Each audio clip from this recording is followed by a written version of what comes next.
Bible एक वर्ष में। नमस्कार, आप सबका बाइबल एक वर्ष में स्वागत है। आप सब ने जो कदम उठाया है प्रभु के वचन सुनने के लिए, यह हमारे जीवन के अंधेरों को दूर करेंगे और हमें प्रभु के प्रकाश में चलाएंगे। आज हम उत्पत्ति ग्रंथ का अध्याय 45, 46, संत मत्ती का अध्याय 17 और सुक्ति ग्रंथ का अध्याय 4 का 10 से 19 वचन तक सुनेंगे। प्रभु का वचन सुनने से पहले आइए हम ईश्वर से प्रार्थना करें। हे प्रभु, हम आपका वचन सुनने वाले हैं।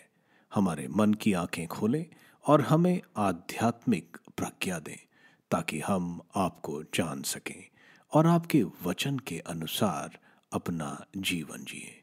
यह हम मांगते हैं आपसे प्रभु यीशु के नाम, आमीन। उत्पत्ति ग्रंथ अध्याय 45। यूसुफ का अपना परिचय देना। अब यूसुफ अपने परिचरों के सामने अपने को वश में नहीं रख सका और पुकार कर उनसे बोला, सब के सब बाहर जाओ। तो वहां कोई और व्यक्ति नहीं था।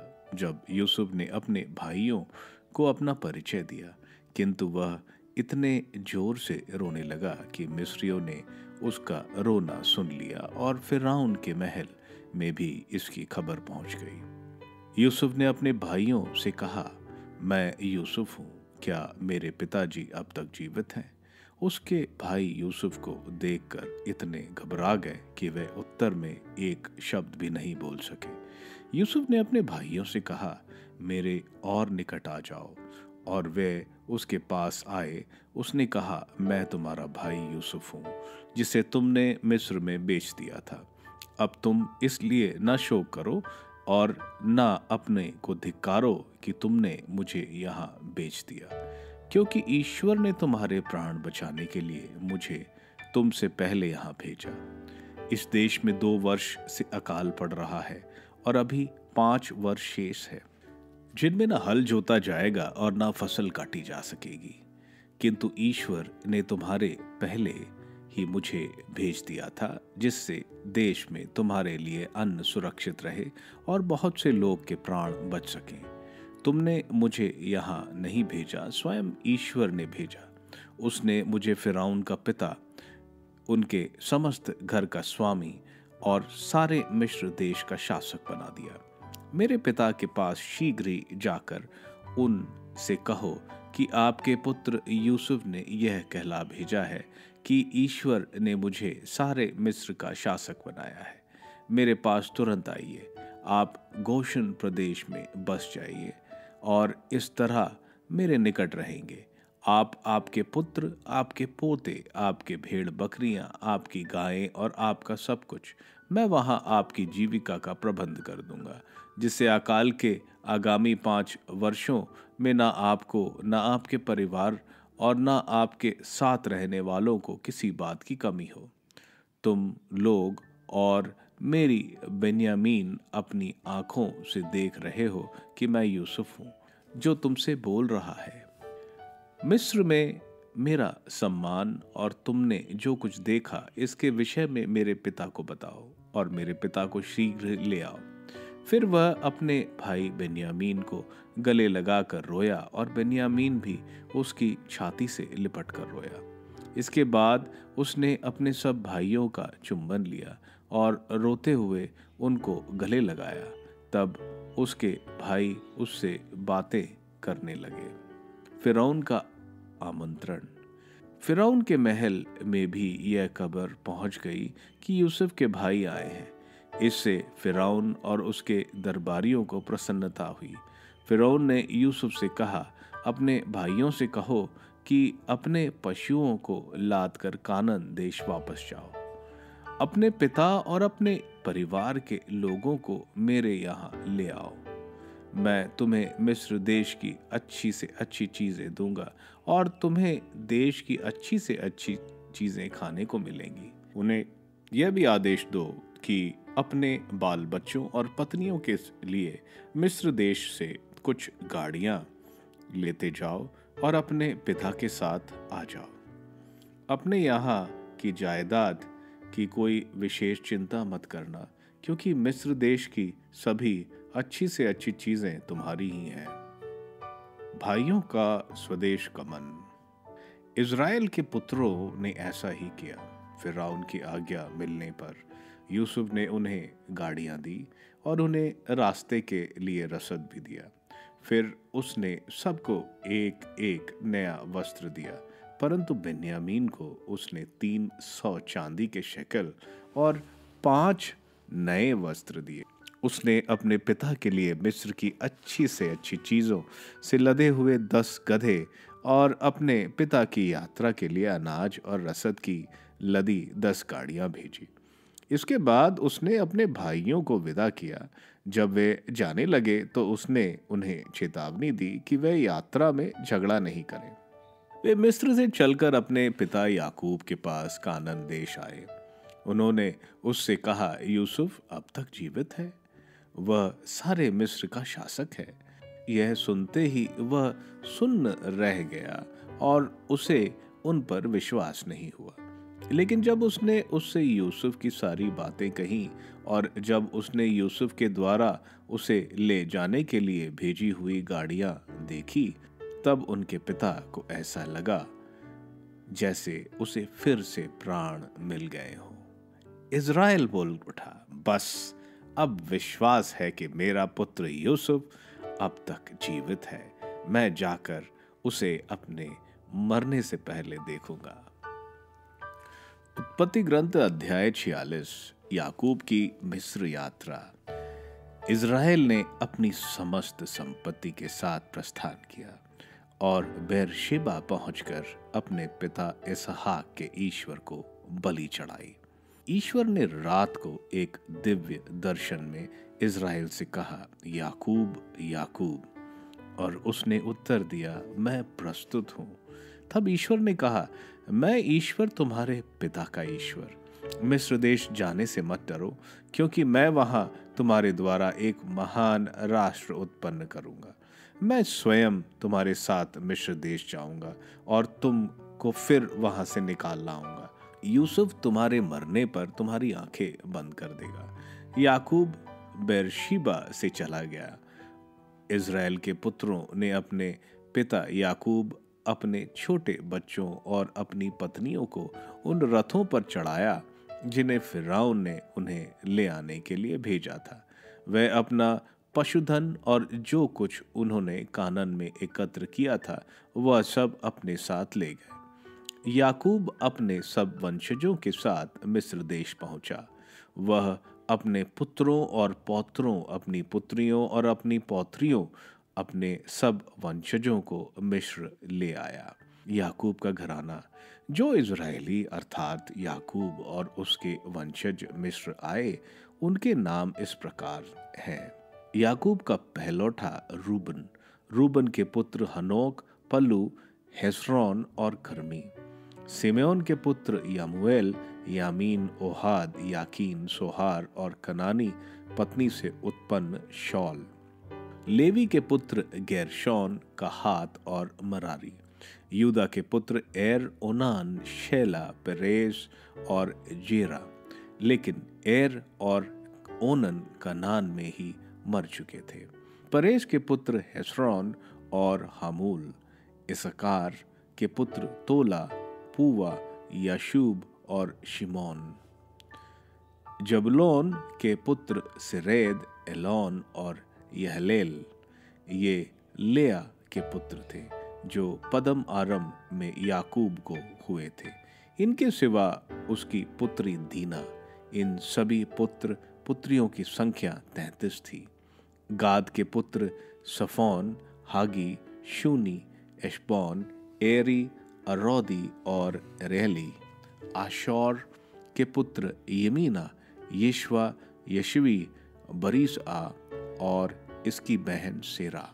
बरिया के पुत्र हेबेर और मलेकेल। ये उस जिल्पा के पुत्र थे जिसे लबान ने अपनी पुत्र लिया को दिया था। याकूब से उसे 16 पुत्र हुए। याकूब की पत्नी राहेल के पुत्र यूसुफ और बिन्यामीन। मिस्र देश में यूसुफ के मानसे और एफ्रम नामक पुत्र हुए। ये ओन के याजक पोटीफर की पुत्री असनात से उत्पन्न हुए थे। बिन्यामीन के पुत्र भेला, बेकर, अशलेब, गेरा, नामान, एही, रोश, मुपीम, हुपीम और अर्द ये राहेल के पुत्र हैं जो याकूब से उसे उत्पन्न हुए। इनकी कुल संख्या 14 थी। दान का पुत्र हुशीम, नफ्ताली के पुत्र यशेल, गूनी, यशेर और शिलेम ये उस बिल्हा के पुत्र थे जिसे लाबान ने अपनी पुत्री राहेल को दिया था। याकूब से उसे 7 पुत्र हुए। याकूब के वंशज जो उसके साथ मिस्र आए, उनकी संख्या उसके पुत्रों की पत्नियों को छोड़कर 66 थी। यूसुफ के 2 पुत्र मिस्र में पैदा हुए थे। इस प्रकार याकूब के घराने के सब व्यक्ति जो मिस्र आए थे कुल मिलाकर 70 थे। याकूब और यूसुफ की भेंट। याकूब ने यूदा को अपने आगे भेजकर यूसुफ से निवेदन किया कि वह गोशान में उससे मिलने आए। जब वे गोशान पहुंचे तो यूसुफ अपना रथ मंगाकर अपने पिता इज़राइल से मिलने के लिए गोशन गया। अपने पिता से मिलकर उसने उसे गले लगा लिया और उससे लिपटकर देर तक रोता रहा।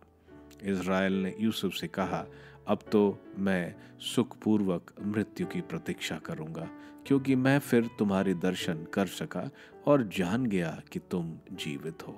इसके बाद यूसुफ ने अपने भाइयों और अपने पिता के परिवार वालों से कहा, अब मैं जाकर फिरौन से यह कहूंगा कि मेरे भाई और मेरे पिता के घर के लोग जो कानान देश में रहते थे मेरे पास आ गए हैं। वे लोग भेड़ बकरियां चराते थे और अपनी भेड़ बकरियां, अपनी गायें और अपना सब सामान ले आए हैं। जब फिरौन तुम लोगों को बुलवाकर तुमसे पूछे कि तुम लोग क्या काम करते हो, तो तुम इस प्रकार उत्तर देना कि हम आपके सेवक बचपन से ढोर डांगर ही चराते आ रहे हैं। हम और हमारे पुरखे भी यही करते रहे। ऐसा इसलिए कहोगे जिससे तुम गोशन प्रांत में ही रह सको, क्योंकि मिस्र के लोग सब भेड़ बकरियां चराने वालों को नीची दृष्टि से देखते हैं। संत मत्ती का अध्याय 17। प्रभु ईसा का रूपांतरण। 6 दिन बाद ईसा ने पेतरुस, याकूब और उसके भाई योहन को अपने साथ ले लिया और वह उन्हें एक ऊंचे पहाड़ पर एकांत पर ले चले। उनके सामने ही ईसा का रूपांतरण हो गया। उनका मुखमंडल सूर्य की तरह दमक उठा और उनके वस्त्र प्रकाश के समान उज्जवल हो गए। शिष्यों को मूसा और एलियस उनके साथ बातचीत करते दिखाई दिए। तब पेतरुस ने ईसा से कहा, प्रभु, यहां होना हमारे लिए कितना अच्छा है। आप चाहें तो मैं यहाँ 3 तंबू खड़ा कर दूंगा, एक आपके लिए, एक मूसा और एक एलियस के लिए। वह बोल ही रहा था कि उन पर एक चमकीला बादल छा गया और उस बादल में से यह वाणी सुनाई पड़ी, यह मेरा प्रिय पुत्र है, मैं इस पर अत्यंत प्रसन्न हूं, इसकी सुनो। यह वाणी सुनकर वे मुंह के बल गिर पड़े और बहुत ही डर गए। तब ईसा ने पास आकर उनका स्पर्श किया और कहा, उठो, डरो मत। उन्होंने आंखें ऊपर उठाई तो उन्हें ईसा के सिवा और कोई नहीं दिखाई पड़ा। एलियस की समस्या। ईसा ने पहाड़ से उतरते समय उन्हें यह आदेश दिया, जब तक मानव पुत्र मृतकों में से ना जी उठे तब तक तुम लोग किसी से भी इस दर्शन की चर्चा नहीं करोगे। इस पर उनके शिष्यों ने उनसे पूछा, शास्त्री यह क्यों कहते हैं कि पहले एलियस को आना है? इसने उत्तर दिया, एलियस अवश्य सब कुछ ठीक करने आएगा, परंतु मैं तुम लोगों से कहता हूँ, एलियस आ चुका है। उन्होंने उसे नहीं पहचाना और उसके साथ मनमाना व्यवहार किया। उसी तरह मानव पुत्र भी उनके हाथों दुख उठाएगा। तब वे समझ गए कि ईसा योहन बपतिस्ता के विषय में कह रहे हैं। अबदूतग्रस्त लड़का। जब वे जनसमूह के पास पहुंचे तो एक मनुष्य आया और ईसा के सामने घुटने टेक कर बोला, प्रभु, मेरे बेटे पर दया कीजिए। उसे मिर्गी का दौरा पड़ा करता है। उसकी हालत बहुत खराब है और वह अक्सर आग या पानी में गिर जाता है। मैं उसे आपके शिष्यों के पास लाया, परंतु वे उसे चंगा नहीं कर सके। ईसा ने कहा, अविश्वासी और दुष्ट पीढ़ी, मैं कब तक तुम्हारे साथ रहूं?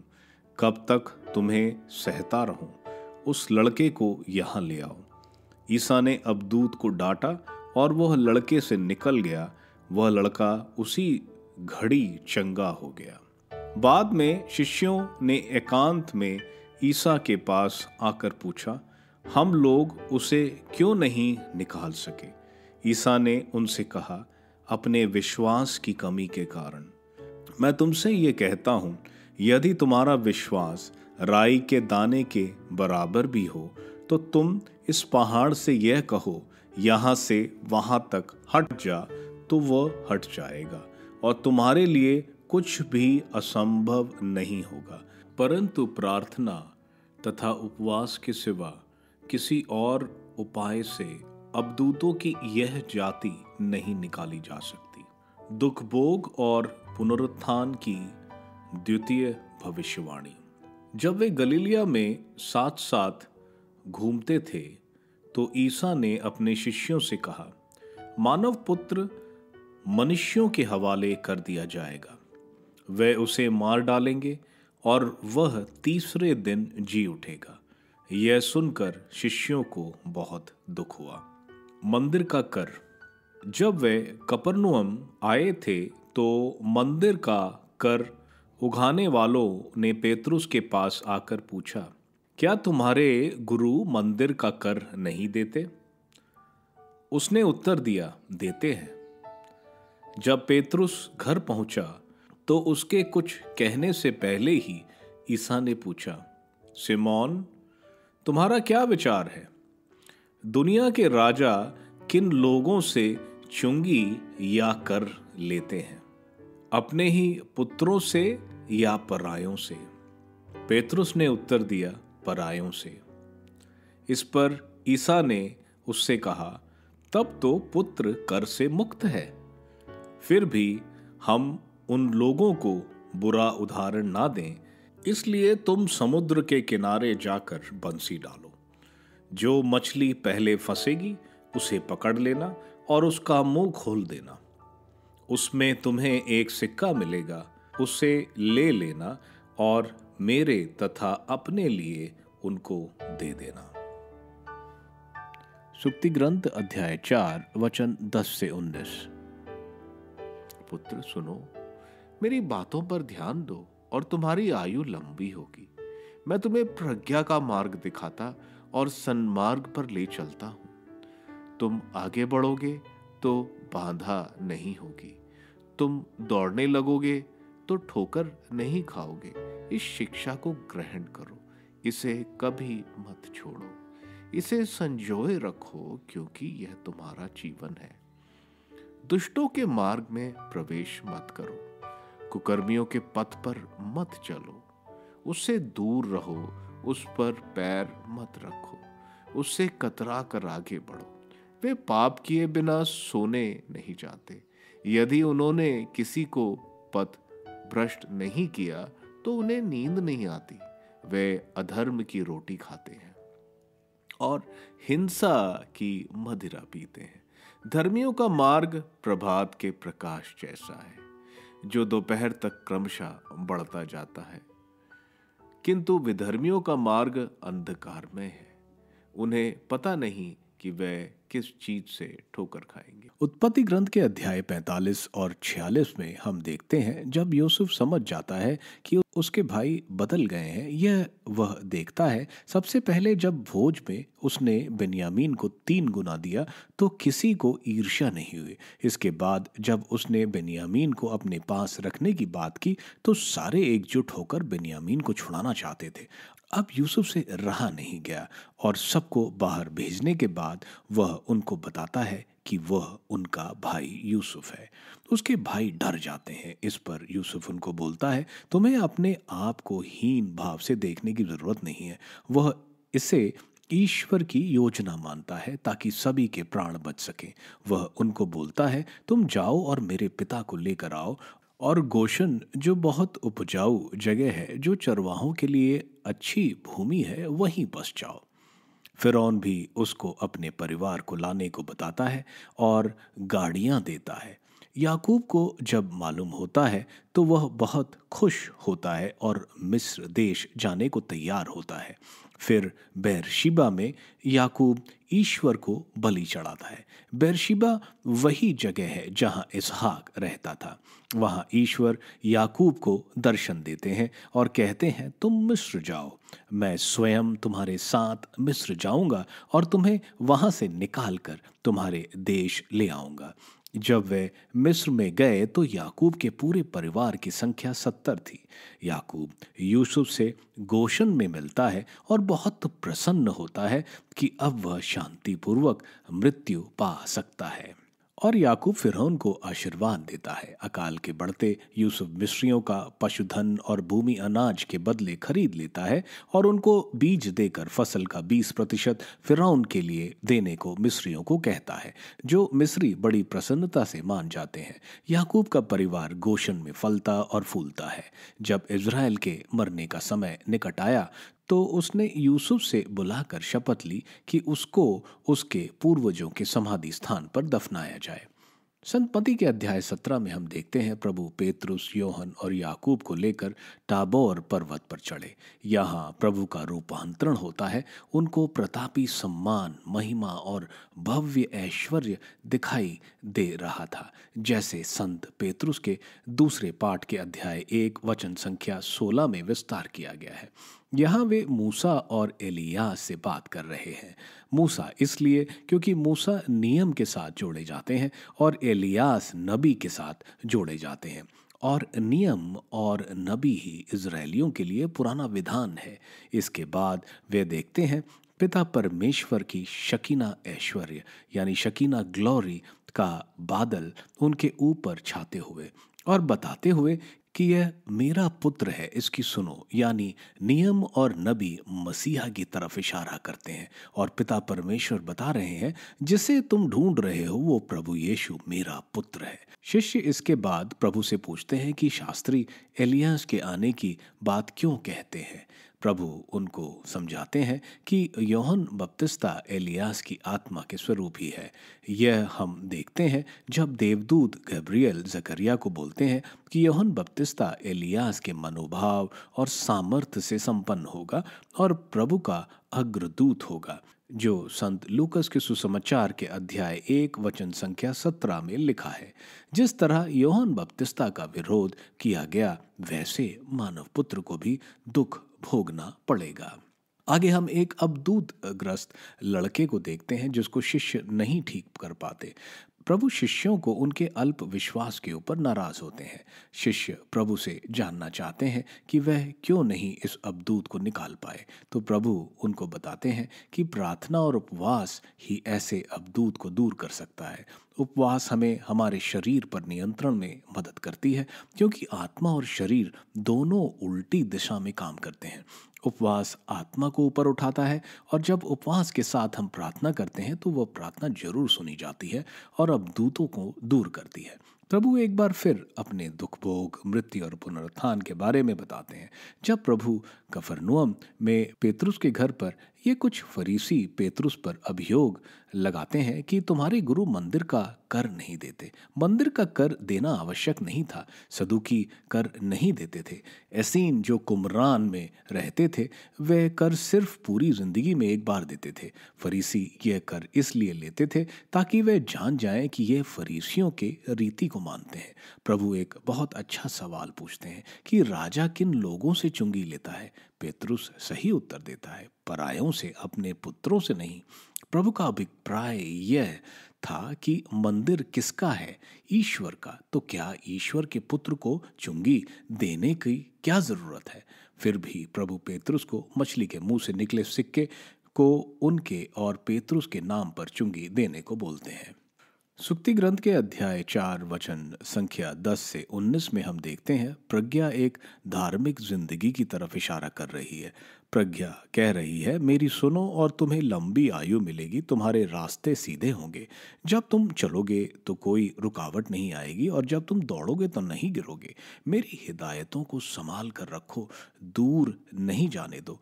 आगे प्रज्ञा बता रही है कि दुष्ट की जीवन शैली से दूर रहो, दुष्ट के रास्ते पर ना चलो, क्योंकि उनको बिना दुष्टता करे नींद नहीं आएगी जब तक वो किसी को गिरा ना दे। वे हिंसा और दुष्टता को खाते और पीते हैं। धार्मिक का रास्ता हमेशा उजाले से भरा होता है, जैसे सूर्य की किरणें उस पर पड़ रही हो। लेकिन दुष्ट के मार्ग अंधेरे हैं और वह नहीं जानता वो कैसे गिरा। आप सबको धन्यवाद ईश्वर के वचन सुनने के लिए। मैं आपसे विनती करता हूं कि आप बाइबल एक वर्ष में को दूसरों के साथ शेयर करें, क्योंकि प्रभु का वचन स्वयं प्रभु यीशु है। प्रभु को दूसरों को देने वालों को प्रभु की आशीष जरूर मिलेगी। मैं आप सबका बड़ी बेसब्री से कल इंतजार करूंगा। धन्यवाद।